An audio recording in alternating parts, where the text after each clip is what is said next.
All right, welcome everybody. Thanks for taking the time. I know it's really hard in our neighbourhood centre space to find time to have these conversations.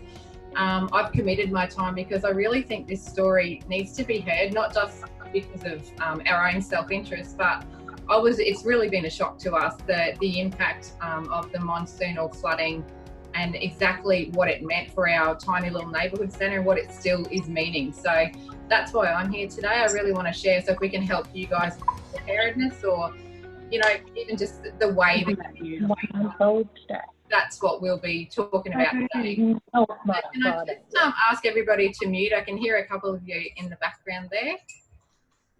Thank you. If you have questions, my plan is to just go through our PowerPoint presentation. So this is the presentation we did at the QCOS conference last October. A lot of the data, a lot of the info and the impact to us as an organisation is included in here. So particular questions or areas of relevance that you might see for your operation will probably be covered. If it's not though, happy to make sure we have time at the end to make this valuable to you, so that you've got time to ask questions. So if you could maybe just hold your questions till the end, maybe jot them down, because I'm really easy. It's really easy for me to lose my train of thought, and I'll just make sure that we have time at the end. I was just saying to Chris and Marilyn before we got on as well, we're also in the midst of thunderstorms in our normal wet season. We've been on flood alert again this weekend. At the moment, there's storms building around us, and Telstra are doing work on our lines. So let's all just say a little prayer that Telstra maintain their connection for the next hour, and we'll see how we go. Just before I get into it, can you all hear me? Which you can't answer because you're on mute, but I don't know, Chris, is there any way they can let us know if they have any tech problems? I would say there's a little chat box right down the bottom. If you just pull your cursor down, and you can type an answer in there. So if you're having some problems, just let me know there via the chat box. Now, Chris, on my screen, I can't see that. So can you perhaps keep an eye on that? Yeah. All right, thanks. All right, so I'll just get into it. I'll let you have a bit of a look at us as an organisation. So I'm Sandra Elton. I'm the manager from the North Townsville Community Hub. We're a neighbourhood centre under the one full-time equivalent staff, so under the neighbourhood centre model. We've got 1.5 staff normally. We service pre-flood about 1,000 people a quarter, and we're on the edge of a major regional city, but we're really a group of connected small communities. So we do have a very small town feel here, and I do have a video that I was going to show you to just give you a bit of a background. Hopefully that's not working. We can't get the audio to work on that. Hopefully you've all heard of the Townsville monsoonal event. I do have some stats a bit later on, so I'm just going to skip over the video. Basically, we're in Townsville. We flooded last year. So us as an organisation, so like I said, we're a teeny tiny neighbourhood centre. Like most of you guys, we rely heavily on our volunteers. We have a beautiful team of about 20 volunteers. The thing that really, I think, was critical for us in this disaster response, we are the only social service organisation on the ground in our area. So when I say the only one on the ground, Townsville is split by a couple of rivers. So we're on the northern fringe of Townsville, and we support and are connected to all of our rural communities to the north. Once you head over the Bowley River, which is one of the rivers that, traverses the city, there's nobody else out here. It's us and nobody else. And all of those roads were flooding. So access to different areas of the city during the flood event were very, very limited.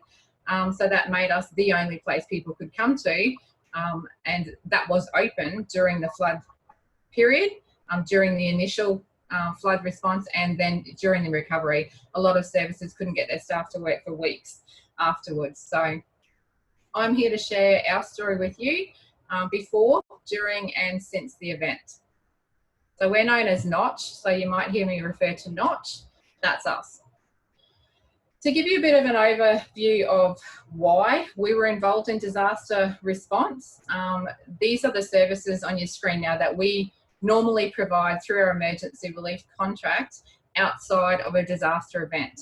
And at the time, we had no idea how critical those connections and those services would be to our local community, and still are. So we're one of probably about 12, 15 emergency relief providers. So we normally help people in crisis anyway. We are a GIVIT charity, so we normally use the GIVIT portal, which in our monsoonal event became the main charity partner. We have an op shop, so in a disaster that means clothing and dry towels and dry bedding for people who don't have that. We do food boxes, food vouchers. At the time we were a Centrelink access point, so in a disaster, a lot of the disaster recovery funding comes out by Department of Human Services. So at the time, Centrelink were closed for a week and a half. We were the only place in Townsville people could come and access their $1,000 disaster payment, which they needed to, be able to live day to day. Disaster relief payment, we were also connected through Department of Communities to community recovery. They didn't base themselves here, but because we're funded by the same bodies, we were linked into that disaster payment system. So we did a lot of helping people with that. And as a neighbourhood centre, you guys know that we are a natural point of connection for our community. We are the place people come to in an emergency, which I had no idea how much or how many people would come to us. And like I said, we were geographically isolated, so that meant we were, the only place people could come to in the event. So as far as the event goes, for us, this is what it looked like, which is probably, not teaching anything you haven't seen here. Preparation, response, recovery and rebuild. I really thought that our most critical help would come in that response phase. It hasn't. The main role that we have played and that we are now setting ourselves up to play is in the recovery phase. And I'll take you through that a little bit later. But the preparedness, particularly if you live anywhere in Queensland, you know all this stuff. You need to be prepared for any disaster. But how do you prepare for unprecedented? That's what we're seeing now. The disasters are unprecedented. So that's another whole conversation that we might have a bit later on. So here's some flood mapping that doesn't even include our area. I apologise for that, but our little area to the north hasn't been included in any of the official data. Apparently we didn't flood and we're not even on the responses. So this is a really good indication for you though of, this is on the left here, the Townsville Council's 1 in 100 year flood map. That's what they thought would flood. The blue map to the left is the areas they expected to flood in a major flood event based on historical data. In the red is the areas that actually flooded. So if you have a look here, these are the areas that were affected by the dam wall being open. So this is most of Townsville. So when the dam wall received more than 2,000 millimetres of rain in a week, we got 2 metres of rain in a week. The dam basically was at 250% capacity, I think, by the end of it, and it automatically opened and flooded all of these areas. So even on our best information, look at how wrong it was. So that's, that preparedness stuff. We can do our best, but there's still a whole lot of gap there that we're working on, how do we better prepare for unprecedented. All right, here's a little quiz for you. So when we did this in the QCOS conference, this is just to get you thinking about in your organisation what it would mean and what things you would need to prepare for if a disaster, which may not be a flood, it might be a cyclone. We've just seen massive bushfires across large parts of Australia, what it would mean to your organisation. Are you ready? So I want you to answer these to yourself. So heads or tails, how much extra workload would a natural disaster produce for our organisation? How much do you think? I thought it would be, the worst of it for a couple of weeks. I thought we'd have, a bit of extra volume of input for maybe a couple of weeks, couple of months to get everybody back on their feet. To let you know, we are 12 months in. We've just celebrated the anniversary. This is now our core business. This is now most of what we do from a funding, from a staffing, from a service perspective. I'll give you some stats about that later, but I thought it'd be a couple of weeks, maybe a couple of months. It's 12 months in and we are nowhere near the end of it yet. We are still heavily in the thick of flood recovery. How long would the recovery take? I've just answered that one for you. So when would you be able to get back to business as usual? We're expecting business as usual, maybe, hopefully, to be in the later half of this year. So under all the disaster recovery training and models and talking that we've done in the last 12 months, the generally accepted recovery period is anywhere from 24 to 30 months. So, you know, a year and a half to 2 years is what we're around. So we're expecting to be in the thick of it for at least 18 months to 2 years. So do you think you would have enough staff or volunteers to meet the demand after a disaster event? And I don't have to tell you, if you're working for a neighbourhood centre, we don't have enough staff or volunteers anyway, day to day outside of a disaster event. In the disaster, I can tell you we had 20 staff. I just said, whoever can come, whoever can get here safely and wants to come help, we are just doing emergency relief and whatever we can do. We had 20 staff turn up every day. Every day. Our whole team showed up every day, even though many of them were flood affected. And guess what? It wasn't enough. It was not nearly enough. We had to then rely on community volunteers. We had to get spontaneous volunteers. I was calling in people that had worked for me in other roles, in other organisations, just to capitalise on their skill set to try and get us through the first weeks, and probably the first month was the worst of it. So I don't know about you guys might have, but we definitely did not. Our most important role is helping people during the disaster. Definitely not. I thought it would be. It's actually after. So in the neighbourhood centre space, the recovery phase, particularly in our location, it might be different in your area, but the post-disaster recovery, so that after the initial days and weeks of emergency crisis, those from that period, that intermediate to long-term recovery is really where people need us the most. So that's where, you know, if you're thinking from a resourcing perspective or from a funding perspective, you need to think about those things. It's not the first week. You need to be there for that. But most of the impact we saw was in the months and certainly the year afterwards. Our funding bodies would understand if we closed our doors. How understanding do you think they would be? This is not government bashing. We've got great relationships with our government departments, and many of them have and still are supporting us through our flood recovery. But just know that the expectation is that you will continue your business operations from another location. So if you haven't already updated, if you have Department of Communities contracts, it's been written into our contracts now that you have a business continuity plan in place, i.e. what will you do if you can't get to work? How will you continue servicing your community? So no longer can we go, hey, there's a cyclone warning, we're going to shut up shop and get everybody home with their kids. You have to think about, they're expecting us to think about, how are we going to continue servicing business as usual in those times of disaster? So for us, we evacuated our centre 3 times during the week of the flooding. So our flooding period actually went for 2 weeks. We were in the flood crisis, so the river levels were up and down and roads were closing and opening, particularly in our area to the north. So we were affected mostly by river. A little area called Blue Water, 10 minutes north of here, had 3 floods before the gates even opened. All of our immediately surrounding areas in the north side of town, so we all flooded the day before the gates were opened, and then Sunday night the gates were opened and the rest of towns were flooded. After that, we had another 2 floods in our northern community. So that whole event went for 2 whole weeks. So we were in the disaster for 2 weeks, which is unheard of. Usually, you know, give me a cyclone any day, you're in it for a day, maybe 12 hours at the worst, clean up, back to normal. This thing was here and stationary for 2 weeks. So no, they definitely won't understand if you need to close your doors. So you need to have a plan.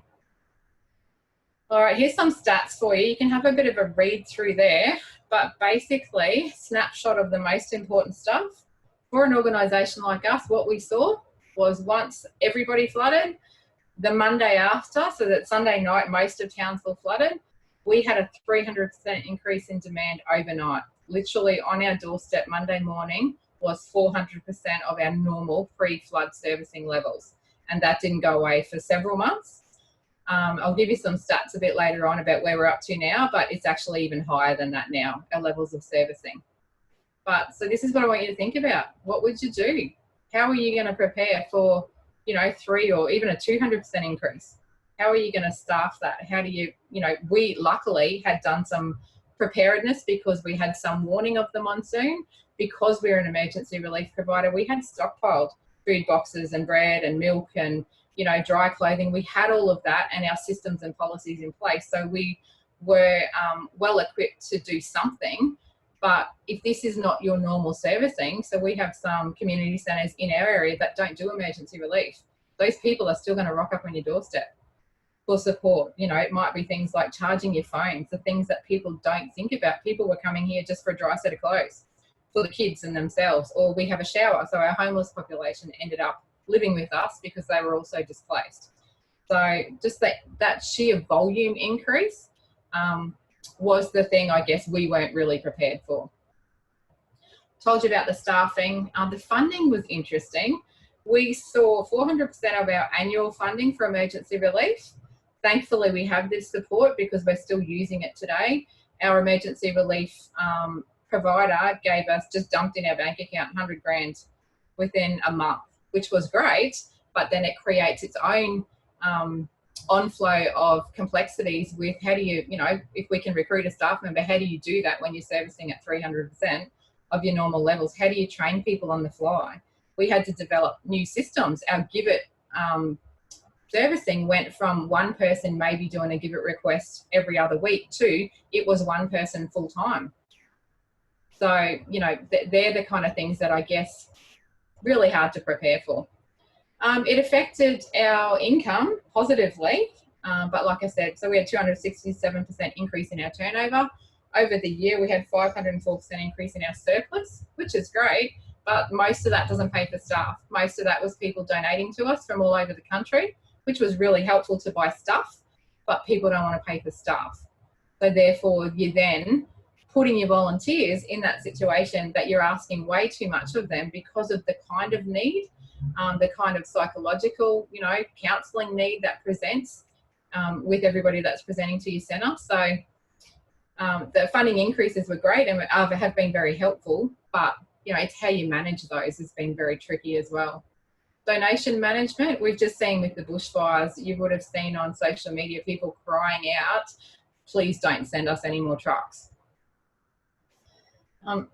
So we had a situation last year where I understand why they're saying that, and we won't send any physical support to the bushfires because we know, in our case, we have trucks arriving from all over Australia unsolicited. We have a storage problem anyway.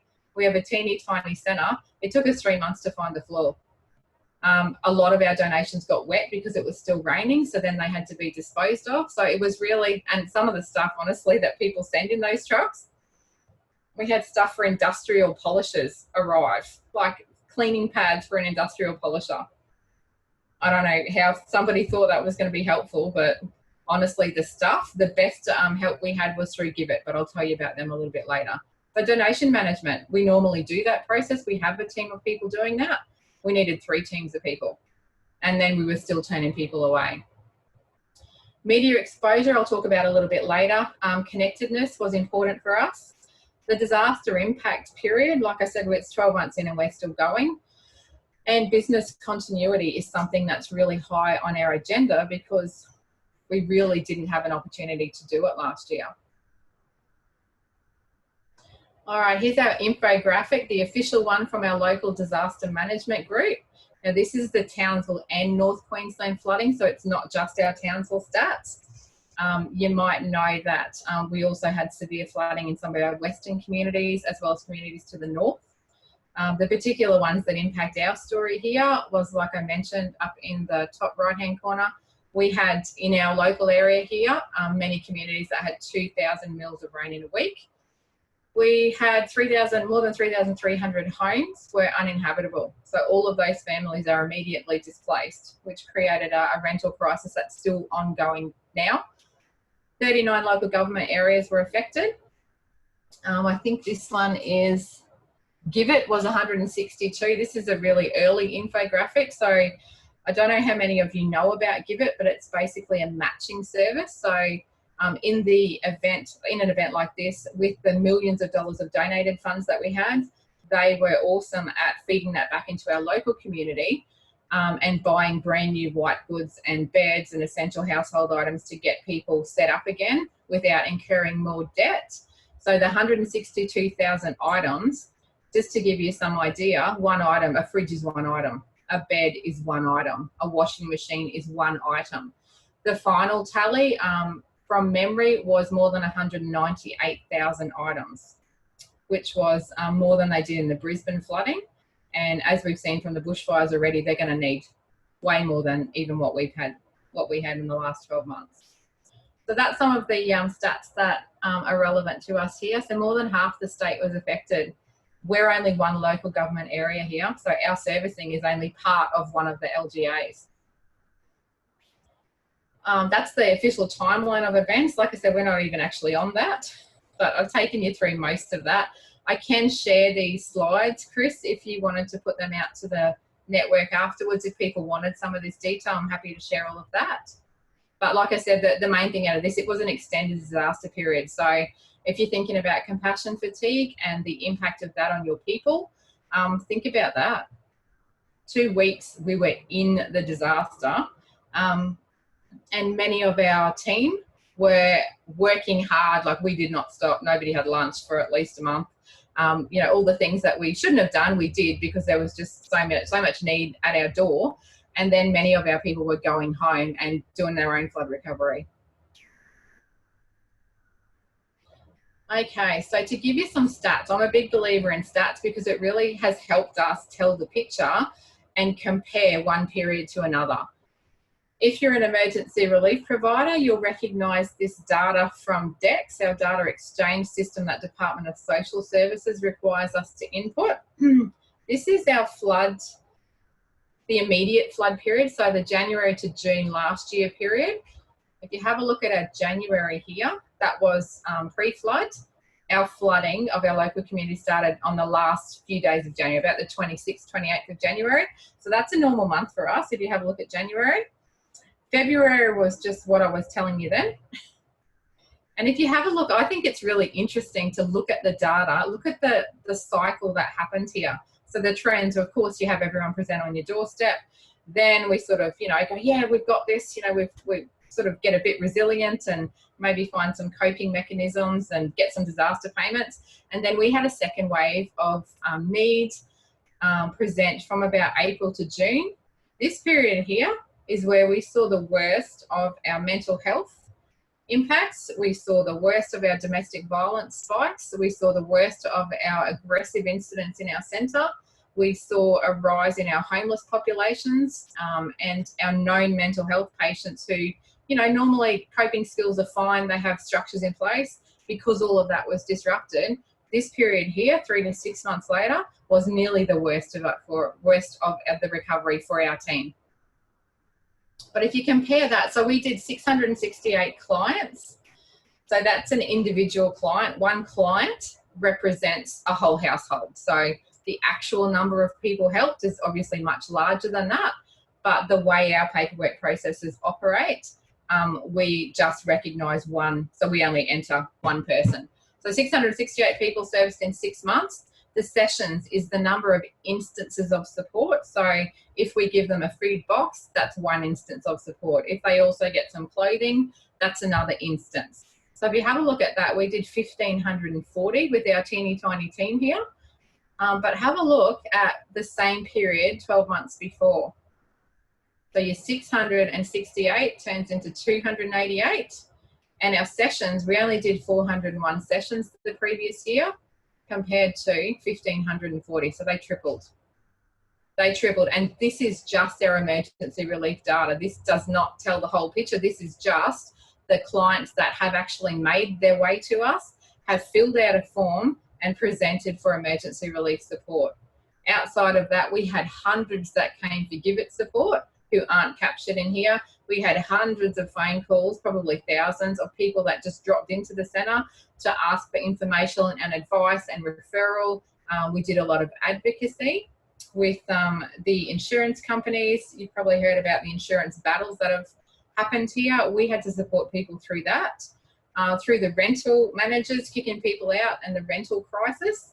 we've been helping the new population of homeless people, which are families with 3 kids and senior mums, senior women. We've seen a whole lot of new categories of vulnerable present. But just to give you an idea, that's the difference in numbers. Okay, so the impact on us as an organisation, significant and lasting. Compassion fatigue, we knew we would have to prepare for. Just to give you an idea, we were connected with 5 government departments pre-flood. Before the gates opened, I was on the phone to all of them going, hey, they're saying, what do you need? And I said, we are going to need support for our team. And unfortunately, none of them could help us with that. So compassion fatigue and burnout of our staff was our #1 concern. And to this day, we're still experiencing waves of that. We've had another wave go through our team this year, 12 months later. The anniversary of the event, of also particularly because there's been rain and another monsoonal event happening, that's created a lot of anxiety and a lot of triggers. So mental health for our team, but also for our population. We're in the process of them at the moment of designing a mental health support network with Queensland Health on the back of this need. This need is presenting to our centre. We don't have a social worker. We are not trained counsellors. We tell all of our clients that. We have tried several different models of getting mental health support in our centre, and indeed we do have the disaster recovery mental health unit. Their guys have been great. They've been working with us. They come and sit in our centre once a fortnight. But what happens, unfortunately, is the day that they're here, the flood clients don't come. And, you know, the day that they're here, the domestic violence victims come. And the day the domestic violence counsellor's here, the flood victims turn up. So that mental health need has really been, our team has really borne the brunt of that. And that's why we're working on how do we better fortify us as a neighbourhood centre when we don't even have a paid staff member to do emergency relief. You know, you can't expect volunteers to absorb suicide attempts and not be affected. You can't expect them to be dealing with highly aggressive individuals over an extended period, untrained, and not expect that to have an impact on their own mental health. So those are some of the knock-on things that we're seeing as an organisation as a risk, but also, you know, obviously interpersonally with our team, we can't afford to lose our volunteers, so we've really got to look after them. Domestic violence has spiked several times. The rental crisis is still going. We had a situation where obviously with thousands of people displaced, the insurance companies obviously put people up in motel rooms, which was great. Then the motels and the hotels were full, all of the shelters were full. Many of the shelters and the public housing was flood affected themselves. So they didn't have capacity. So there's all of these knock-on effects of displacement that still really isn't resolved now. What we saw in the rental space was things like landlords kicking out tenants with less than a day's notice. Legally, there is a legal form that they can present and you have to be out by sundown without any notice because of the disaster. And so then you've got a homeless situation that has to be resolved same day.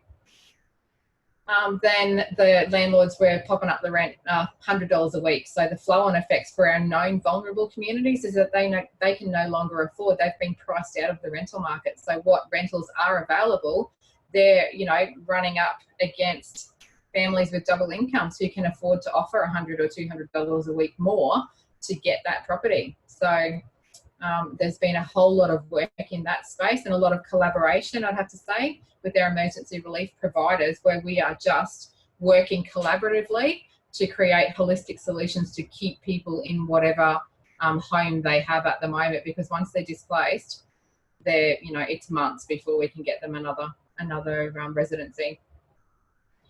Okay, we've done a lot of advocacy and support. Normally we don't even case manage. So our organisation is really just a point of info and referral. We have now moved to case management because we've had to. And with our additional funding, we're able to. Our shop, our little teeny tiny charity shop, distributed more than 20,000 items to flood victims. And I've got to date here, that was about 6 months in. So 20,000 items we gave away for free to just get people back on their feet. So if you go through all of the official paperwork on disaster recovery and resilience, this is the official model from the Queensland Reconstruction Authority. So if you have a look at the phases of disaster here, you've got the disaster, the initial response, phase 1, which is the, post-impact relief. Phase 2 is the recovery and reconstruction. Phase 3, transitioning back to business as usual to close out the link. We're between phase 1 and phase 2 at this point.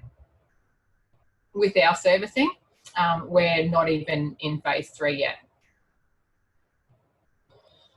So what we've learnt out of this, and I'm really keen to answer your questions and hear, maybe some of your experiences and, how we can answer some of your questions. But what we have learnt as locals and as an organisation working in this space is the way we do disasters has changed. So for us in this event, we were lucky that our centre didn't flood. Our access roads flooded, so we evacuated 3 times, but within a couple of days we were able to get back in. Our whole team was local, we could get in. We also didn't lose power, which was great because all of the official response was online, which is great for most of us. We can be on our iPhones or our, pads or our tablets or whatever and be up to date with the Bureau of Meteorology information, with the latest warnings. We can get the latest from Queensland Fire and Emergency or Queensland Police or the LDMG. But what it meant, so we found out later, was that people who aren't connected online were completely in the dark. So gone are the days where we would all sit around the radio and listen for the cyclone update. It all happens online. The disaster management dashboard from our local council had everything fed into it. It was amazing. But if you're not online, you're completely excluded from that. We're working with the LDMG locally here. We sit on one of the human and social recovery sub-task groups with the council to see how we can obviously learn from this and do it better. And the other thing we found out, because everything's online, it also excluded a lot of migrant communities who don't speak English. A lot of the disaster preparedness and disaster warning material is not in English. It's not written in anything other than English. So we've got some projects in that space now and some funding to translate some of those into some of the main languages from our, for a lot of our newly arrived communities. A lot of the disability space was not well covered either. So we're working with stakeholders in those groups to see how we can learn what we learnt this time and obviously implement it to fix the system and make it a bit better next time. What we're seeing, so I'm a North Queensland born and bred local. I have seen Cat 4 cyclones. We have seen the worst disasters we thought, but the type and the severity and the frequency of these disasters is changing. So gone are the days, it appears, where we would have, a couple of Cat 1 cyclones, in a season and maybe a Cat 3 every now and then. Everything that forms now is a Cat 4 or a Cat 5. And it's not one every 20 years. You can see from the historical data, it's more frequent and more severe. In this event, they've pegged it as a between 1 in 500 and 1 in 1,000 year event. And we thought, that was unprecedented. That was horrific. It was, the worst that in living memory that anybody had seen. And then less than 12 months later, a third of Australia's on fire with bushfires. So, the nature and severity of these events, we can't ignore. We can't say that it's not our problem. You're going to be in it. So it's not a matter of if you're going to have to respond to a disaster in your centre. It's really a matter of when, from what we're seeing. To give you an example, what our last summer looked like before this flood event was we started with bushfires in the October 2018. We had bushfires around our local area here. We had 2 heat waves. We prepared for 2 cyclones. We had the monsoon that became stationary and then became the worst flood in living memory. And then we had another heat wave. That was one disaster season. This year's been a bit kinder, but as I said, with the bushfires, it's unprecedented is the new normal, really. The other things that we've learnt is our strengths and the gaps in our servicing. That information has been invaluable, particularly the data, to help us shape funding applications, to help us shape our plans for the future. So our strategic plan now includes disaster recovery. It was a space that we didn't really sit in before, but because we've set the benchmark, I guess, with our response this year. There is an expectation now from our community, from our council, from our funding bodies, that we would do that again, which is great, but it also presents an issue for us. How do I promise 20 volunteers who may or may not be with me in a business continuity plan? We don't have paid staff that we can commit. So technically my business continuity plan should be 1.5 people. So there's all of those things that we're working through. Like I said, we have had some really good support. And the biggest thing, our learnings, was the compassion fatigue and vicarious trauma. There has been a lot. One of the great stories out of this flood event, community-wide, has been the collaboration. We have seen collaboration and network meetings in spaces where they never, ever happened before. From people who have been in that space for 20 years are telling me that. We have got co-brokerage across agencies, which was not really done to the level that we're doing it now. So we're able to create holistic solutions for these clients, where once upon a time they would have got a little bit of help from here and, you know, maybe got duck shoved to everywhere else. And everybody's willing to talk around the table. So we, as a small organisation, now have direct links to our local disaster management group, which is great. Pre-disaster, they wouldn't have had time to take our call. So we're all helping each other. But on the point of connectedness, just to show you the difference, what it looked like for us. So the LDMG, they had no idea. Even during the event, they had no idea that we were on the ground doing what we were doing, because they were, quite rightly, doing their amazing response for all of the rest of Townsville. They had no idea that we were here. So that feedback loop is something that we're working on with them. Not necessarily that they need to put us in as a place that needs to be supported, but that we can just be part of their official communications, so we can respond in line with their official, their official communication, so that we're responding and telling people the same thing that they're telling them. So we're working on that now. So we're well connected with the LDMG now. Our emergency relief network, we were connected, but it's super connected now. We've got all of the parties around the table, which is awesome. Charities, we were really not well connected with. Again, there's a lot more conversation around the table. GIVIT, we were connected with. GIVIT were one of our best stories out of this flood event. Interestingly, Centrelink was a contract that we have had for years. Through the disaster event and since, there's been several different factors, but we no longer run that contract. That was something that we as an organisation decided to let go of. So whether that's a good thing in the next disaster, I guess we'll just have to wait and see. Because there's so much online servicing with Centrelink now, we've literally replaced their self-help kiosk with another couple of internet-connected computers in our internet cafe, so people can still do almost everything they used to do here. But that's one of the things that I didn't think would change, but it has. Our rural and remote connection was one of the critical factors for us. In an event like that, particularly where communications are disrupted, a couple of texts and a couple of phone calls, because we already have networks in those places, we activated all of our networks. It just took a couple of phone calls. Whereas if you're not connected in those spaces, like the council and some of the other people weren't, they had to come to us and go, oh, who do we talk to find out what's going on in this area? So across the board, we're all talking a lot better and sharing a lot more of that information. Local council don't fund us at all. We're funded state and federally here. So interesting gap that I didn't really pick up on. Because they don't fund us, we really were completely outside of their network of neighbourhood centres and outside of their community development support. Now they know we're here. Now everybody's told them what we did. We are well connected and working really cohesively with their communities team, which is great because we're all working on the same thing in the same spaces. All right, so this is GIVIT. Let's keep an eye on the time. GIVIT for us was a bringer of good things. It was a great business partnership. It was a great marketing exercise to get exposure to our plight, I guess. So we had national exposure. I couldn't tell you how many media interviews I've done and are still doing, TV, radio, all over the country, which is not about getting our face on TV, but across town. What this means is that our own local community who didn't know we were here now know that we're here, but the whole of Townsville knows we're here. So our increased levels of servicing is partly because of the media exposure that we got from our partnerships, such as GIVIT. They were able to give us some major boosts to our flood relief. So we got things like 9 pallets of tools donated and shipped up here. So we had a massive event that got all the guys in. You know how hard it is to engage the men in a community centre usually? This is one of the 2 times I saw the guys walk through the door, was to come in and collect free tools to replace everything that they'd lost. Once they're in the door, you can have a chat to them about mental health and whatever else they might need and get them connected. The trick is getting them in the door.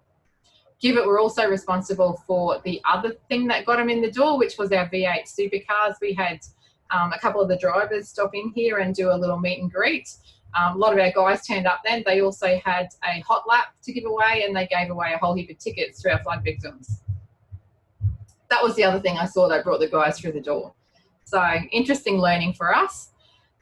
Their referrals and support is still going on now. So now that we've got a wave of people just getting back in their homes, which we knew was going to be the case, they are again supporting with critical essential white goods and helping us get people kitted out. So we've helped thousands of people refit out their home through GIVIT support.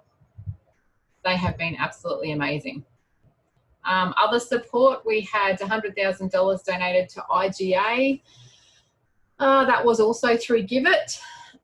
So here's just some of the media coverage that we've had. Our volunteers were pretty happy to meet the drivers. And here's some of our local flood victims that we're still helping today. So 12 months later, they still need help with, you know, all sorts of stuff. All right, the other thing that we learned, which I wasn't really expecting, is that disasters are good for business.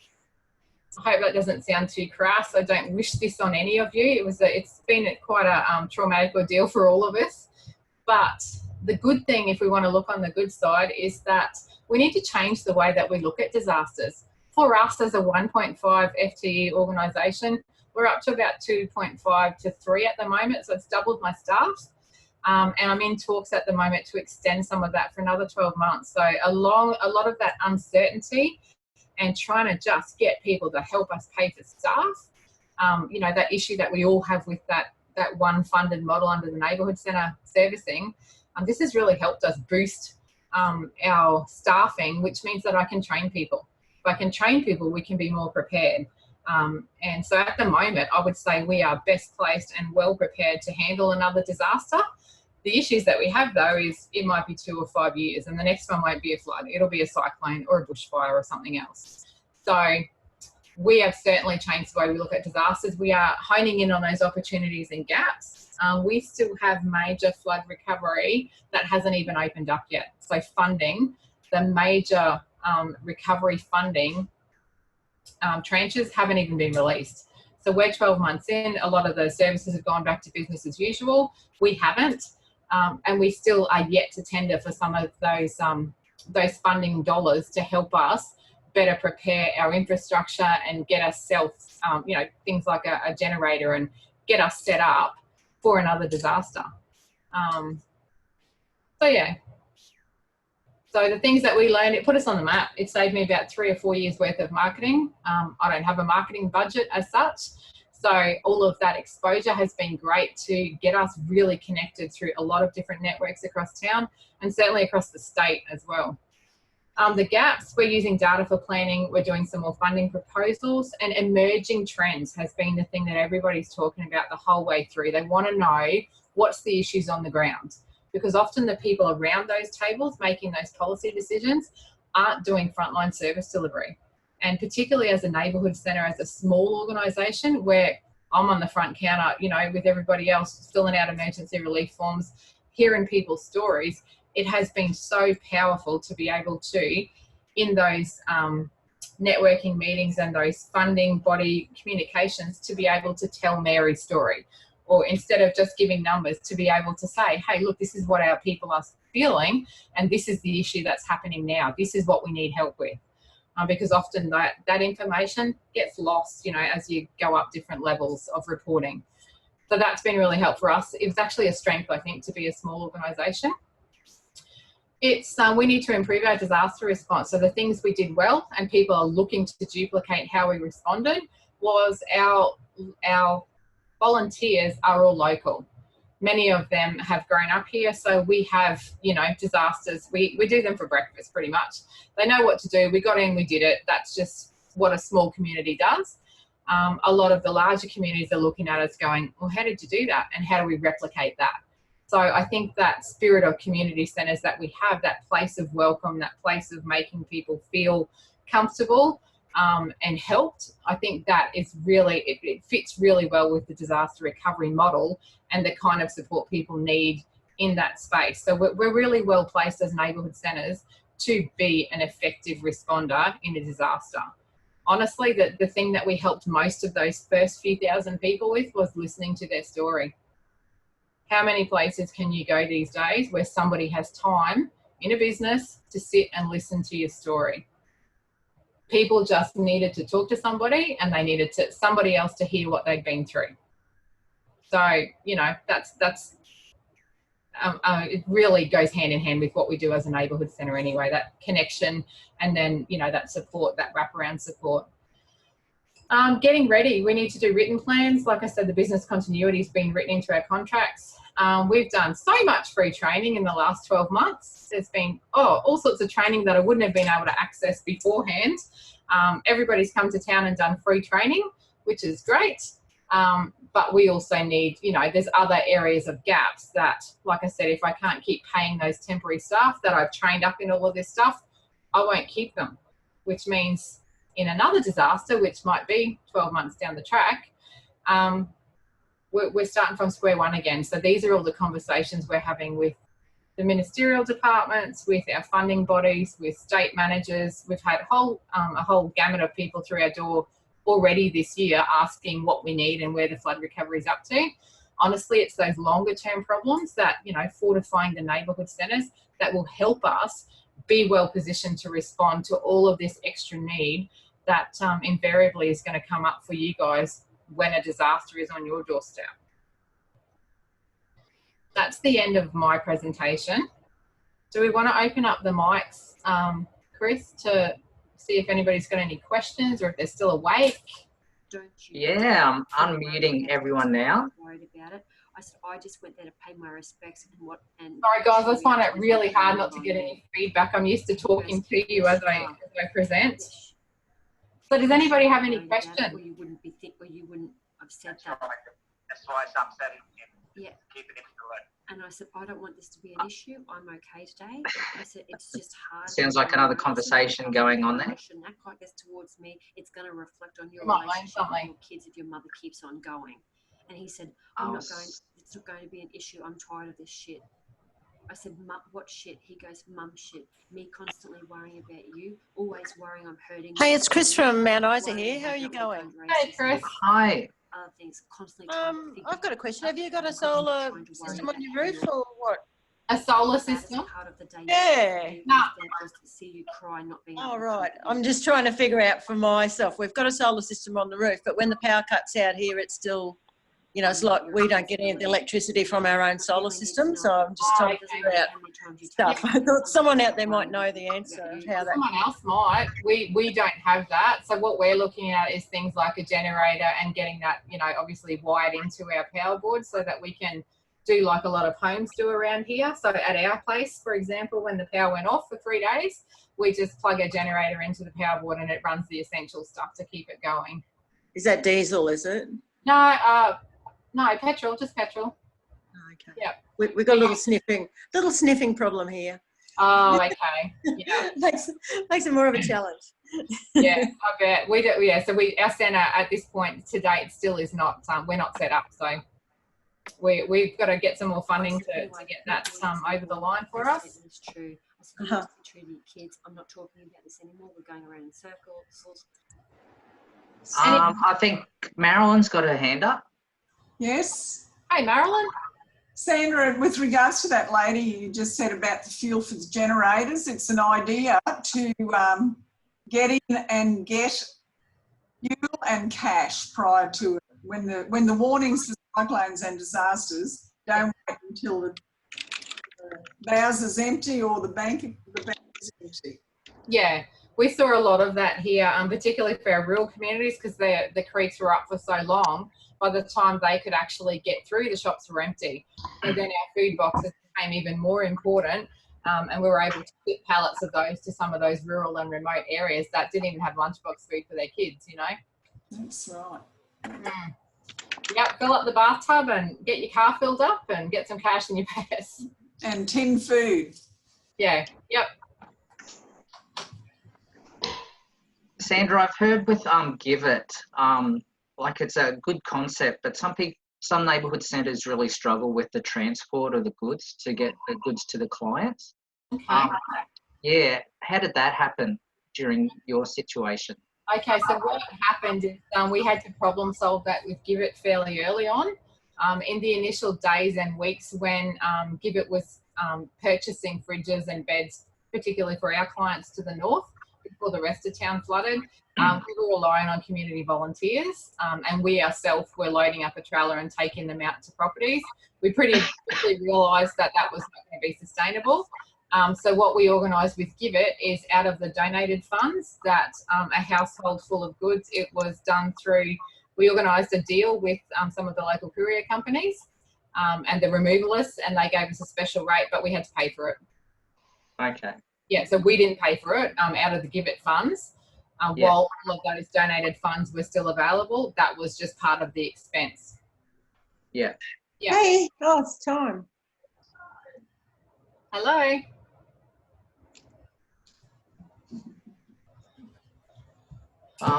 And I was going to ask, just like you said, a lot of the response happens online. So is there any kind of priority to make sure that you guys are online before everyone else? We weren't even part of that process this time. Yeah.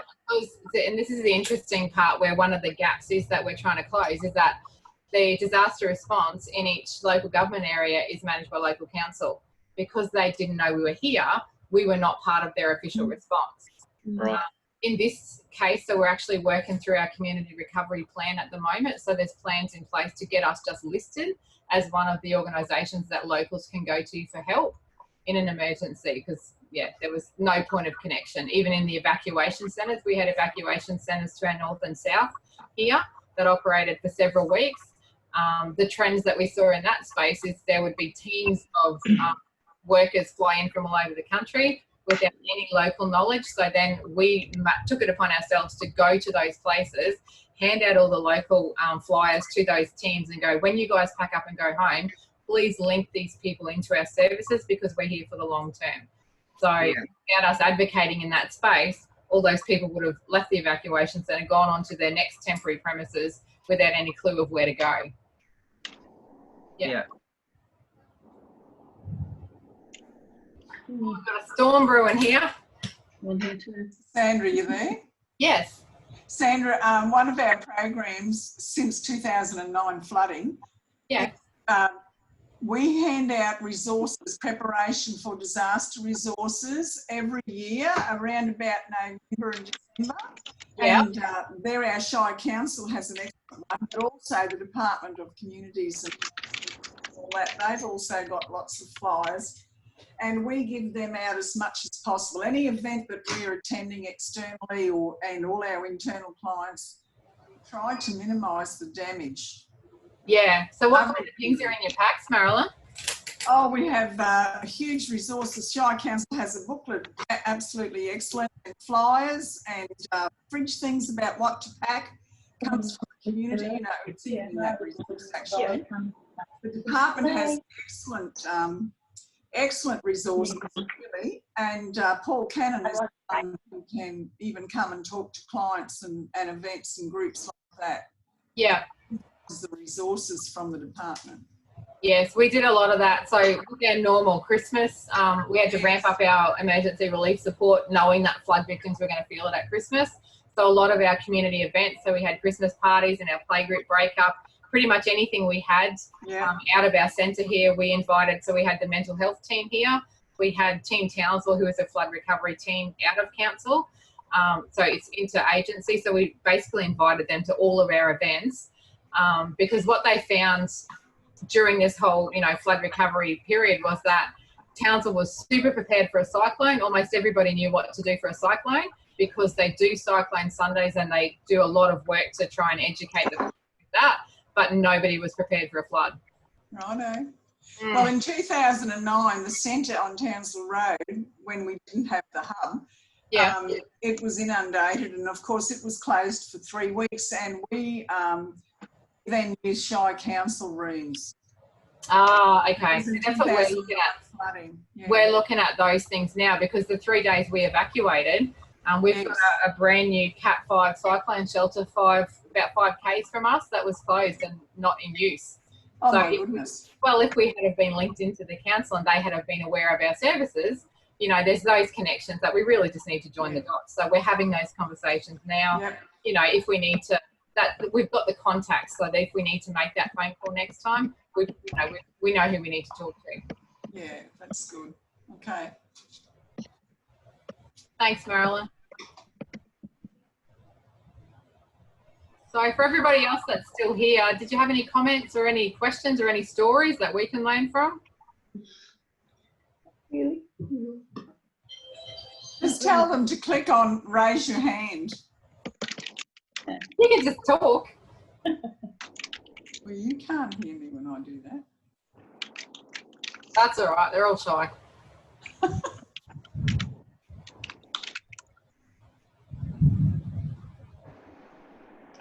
All right. Well, that's fine. I'm happy to share those slides. So if you wanted to get some of that data, happy to talk to anybody that wants to have a chat to me about it. Or, you know, if you've got any particular questions that you think we might be able to help you with, more than happy to have that conversation. Sandra, would you email me your PowerPoint, please? Excellent. Yep. Thank you. Chris, will you send that out to everybody? Yeah, I can do that. Okay, thank you. In fact, I've got a recording of this, if that's okay. Oh, yeah, go for it. Yep. Okay. Yep. And then we can share it, you know, to the membership and the other neighbourhood centres who haven't been able to make it along today. Yeah. Excellent. Yeah. Thanks for having us, Chris. Great. Thanks so much for sharing your wisdom with us, Sandra. Awesome. I think it's wisdom, but we're learning. We're definitely learning. Yeah. Yeah. Yeah. Thanks a lot.